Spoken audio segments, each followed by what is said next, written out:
रशियातलो एक पोरगो आपल्या सावंतवाडीत इलो असा आणि तो झेडपीच्या शाळेत शिक्षण घेता असा जर तुमका सांगितला तर तुमचा विश्वास बसतलो काय? नाही ना?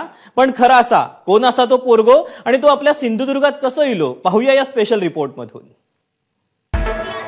हा आहे रशियाचा मिरॉन लुकेशिवी, जो सध्या सावंतवाडीच्या मळेवाड मधल्या जिल्हा परिषदेच्या शाळेत शिक्षणाचे धडे गिरवतोय।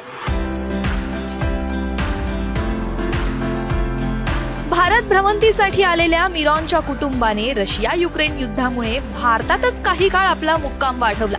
काही दिवस गोव्यात राहिलेलं हे कुटुंब आता मात्र कोकणात रमलंय। पण या सगळ्यात मिरॉनचं शिक्षण मात्र बुडत होतं। मग काय, त्याच्या कुटुंबाने इंग्लिश मीडियमच्या शाळेत ऍडमिशन मिळवण्यासाठी प्रयत्न सुरू केले, पण मिरॉनचं कुठल्याच शाळेत मन लागेना। त्यात मिरॉनला मराठीची गोडी लागली, त्यामुळे त्याच्या कुटुंबाने त्याला जिल्हा परिषदेच्या शाळेत टाकलं। मिरॉन हा मुलगा 4थी मध्ये शिकतोय। भाषेचा प्रॉब्लेम होताच, तरी सुद्धा आमचे जे वर्षा गवस मॅडम आहेत ते इंग्रजीमध्ये त्याच्याशी सुरुवातीपासूनच बोलायला लागले आणि मग त्याच्या आईबाबांनी ठरवलं की ह्या मुलाला इथंच दाखल करायचं। अ पासून ज्ञ पर्यंत मुळाक्षर जे आहेत तो ती वाचतो, लिहितो सुद्धा।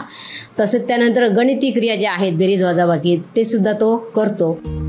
मिरॉन जरी रशियाचा असला तरी त्याला आता मराठीत चांगलीच बोलता येऊ लागलीये। पाणी, आई, बाबा, पापाई, अनानास,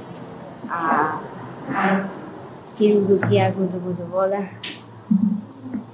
नमस्ते, धन्यवाद। काहीच दिवसात मिरॉन हा सगळ्यांचा लाडका झाला। आम्हाला तो शाळेत जेव्हा आला तेव्हा आम्हाला खूप आवडलं।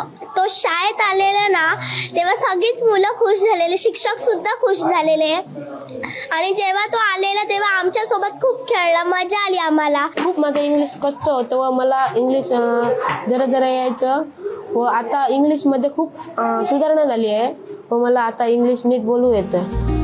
इंटरनॅशनल स्कूलमध्ये शिकणाऱ्या आपल्या मुलाला जिल्हा परिषद शाळेची आणि मराठी भाषेची लागलेली गोडी पाहून त्याच्या आईनेही आश्चर्य व्यक्त केलंय। We chose this place because it's very quiet, very nice place, very beautiful place, and the school was nearby. We feel safe. Everything is good, and children and teachers they're very friendly, so we feel very nice and good. लाभले आम्हास भाग्य बोलतो मराठी, जाहलो खरेच धन्य ऐकतो मराठी। हे तर आपण सगळे नेहमीच म्हणतो, पण परदेशी पाहुण्यांनाही मराठीची पडलेली भुरळ पाहून ऊर अभिमानाने भरून येतो। सदाशिव लाडसह ब्युरो रिपोर्ट, ABP।